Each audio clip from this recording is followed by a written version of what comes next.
Usap-usapan ngayon ang naging interview ni Maricel Soriano sa magaling na singer na si Angeline Quinto.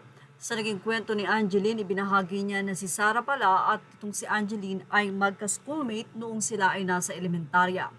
Mas ahead lang ng isang taon si Sarah at ito namang si Angeline ay mas mababa ng taon sa kanya. Natatandaan ni Angeline at kinuwento nito na siya ay sumali sa Star for a Night. At nang makita daw siya ni Mommy Divine sa school ay tinanong ito kung paano sumali dahil napansin daw ni Mommy Divine ito sa TV or sa dyaryo. Something like that ang kwento ni Angeline. Kaya naman ibinahagi ni Angeline at sinabi nito kay Mommy Divine ang proseso kung paano makakasali at paano makakapag-audition sa Star for a Night. Kaya kung matatandaan nyo, si Angeline Quinto ay nakalaban ni Sarah Geronimo sa nasabi nga pong prestigyosing event na yon na kung saan ay naging dahilan ng pagsikat ni Sarah. Pagbibiro nga ni Angeline Quinto, mukhang siya daw ang nagbigay sa sarili niya ng pagkatalo. Dahil kung hindi daw sinabi ni Angeline kung paano mag-audition doon, baka siya ang nanalo that time.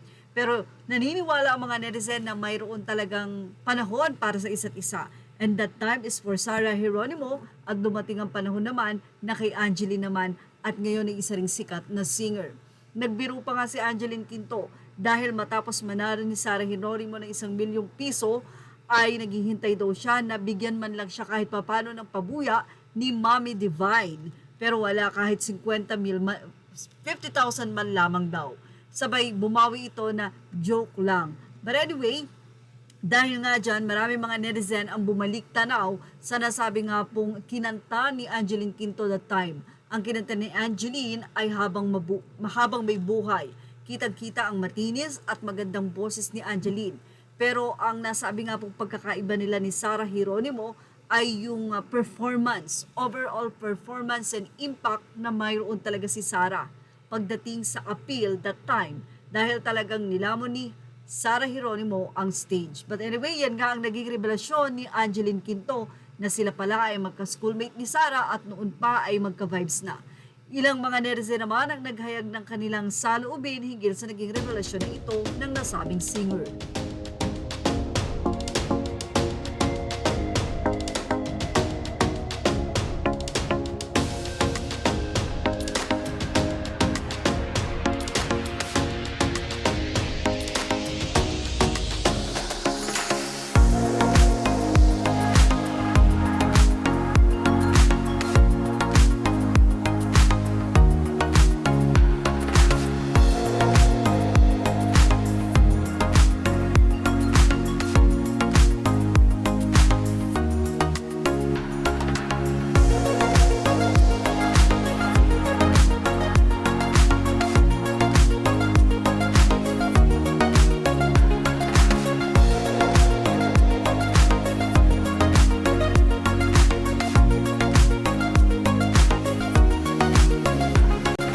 Images are all credit to the rightful owners. Thank you for watching Showbiz Now.